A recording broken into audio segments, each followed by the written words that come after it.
Hey folks, Bill here with Guillory Fine Art. The other day I had the opportunity of walking around Chico State Park in Louisiana for a few hours, and I did manage to capture about 80 images. I have gone through and deleted several of them, so I'm now down to 49. And I thought I would kind of share my work through as I go through and maybe edit one or two and grade my images. For those of you that are new to On1, the first thing I do when I install On1, different versions or an update, is I'll come over and I'll select photo, and I make sure that the auto advanced is checked.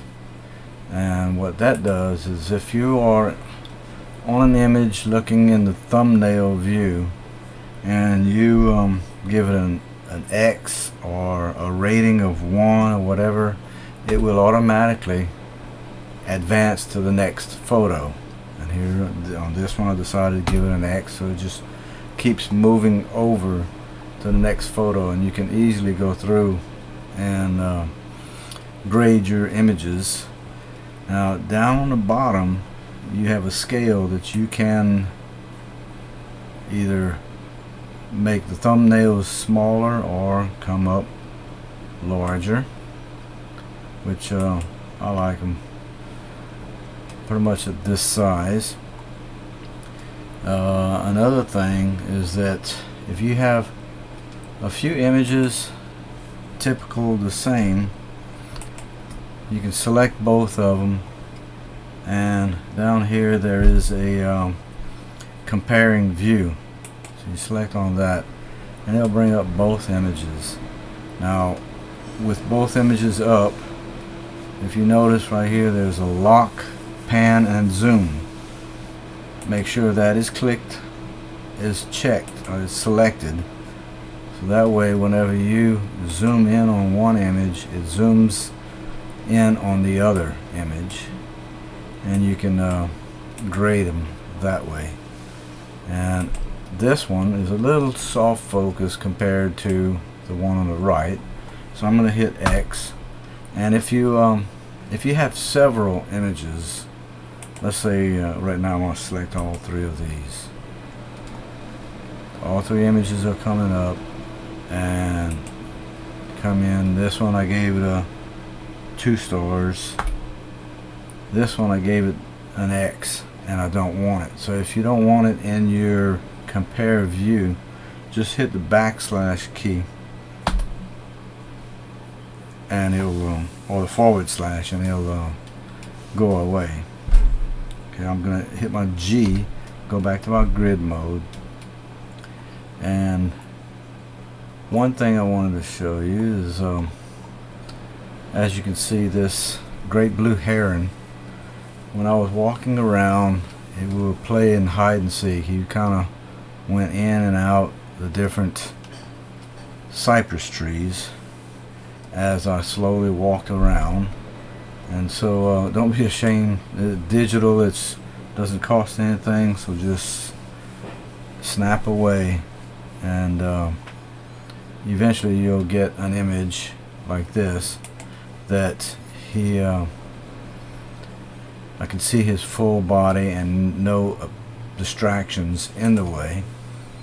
And so I'm going to open up this image. Now I've done editing on it, but I will clear it out and show you my process.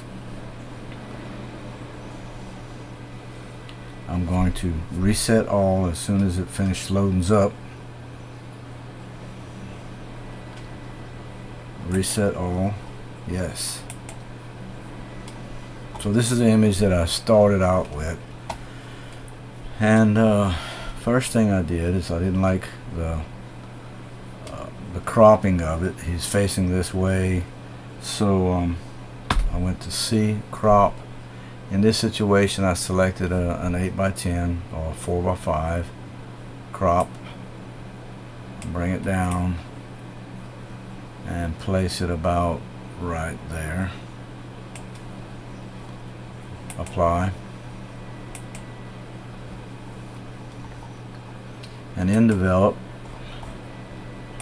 I'm going to go to noise and reduction, noise and sharpening, and this was shot at 12,800 ISO. Don't you love the technology nowadays? So I'm going to do both as far as noise reduction and sharpening. I know On1 typically sharpens way too much for my taste, and I'm gonna take the luminance, bring it up some. Sharpening, tack sharp, I'm gonna drop it down a little bit, and that's looking a little bit better. So I'm going to apply.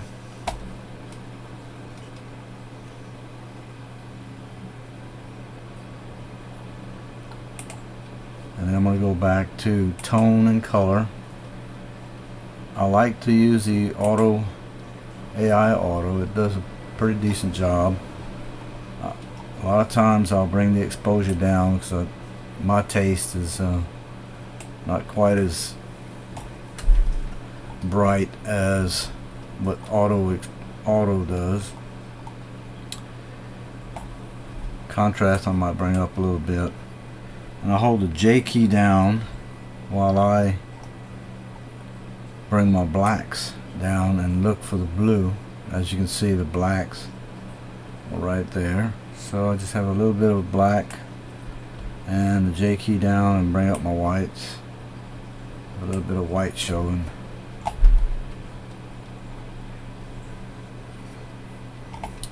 Now I come into effects. Excuse me. In effects, I like to add a filter, and now that we have the AI masks, I can go to animal. It does a good job at selecting it, and I'll do dynamic contrast.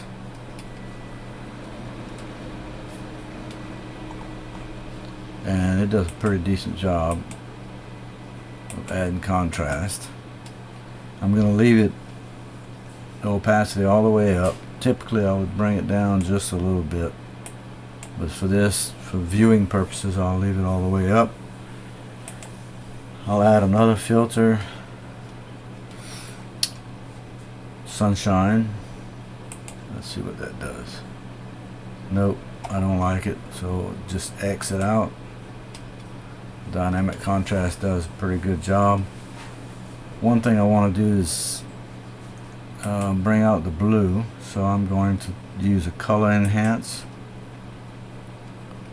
and I'll come in and I'll select the color range. I'll select blue. Vibrance, I may bring it up a little bit. Saturation, I'll bring it up a little bit. Now I'm liking that pretty good. I'll add one more filter. I'll make it a vignette, big softy. I'll take down the feather all the way so I can see what's going on. Bring the size down, and the roundness, bring it up. Bring up the size a little bit more. And then if you select the this little icon here, you can move it, and I'll place it right there. Take the filter and bring that back up, and this is pretty close to what we have. Now I'm going to leave this peel of the bark on the cypress tree as is, because I will probably enter this image in contests for nature and nature photography contests. A lot of them you cannot remove or modify images. But if I was to print it for someone, I would come in and use the retouching and use this one and take it out just like that. Now I'm going to do Control Z to undo that. I'm going to go back to my grid view with the G, or you can select up here. Now as far as keywords, I'll come in and as you can see here, I've added bird, Chico State Park, great blue heron, and nature. And so once you select an image, let's say this one, and come to the keyword and say cypress.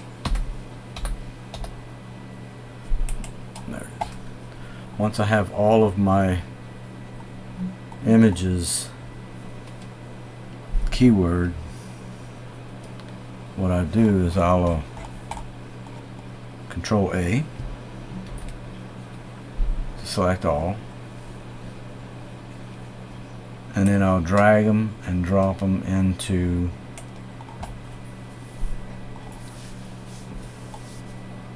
my folders.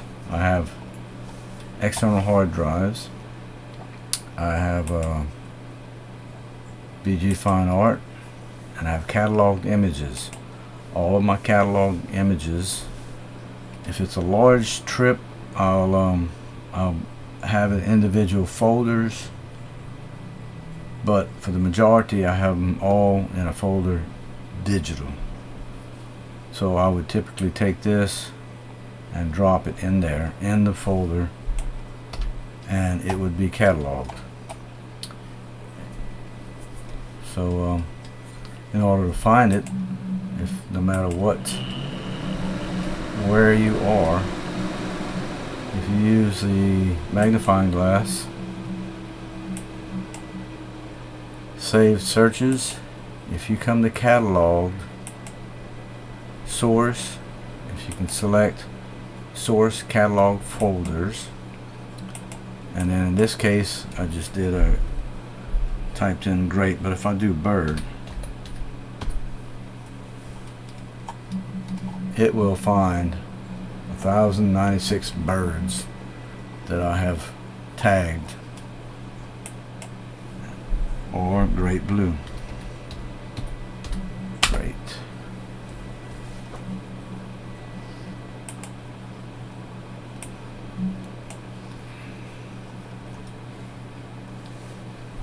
That's my great white herons, and if I scroll all the way down, there's my great blues, and there's the one that I just dropped in not long ago.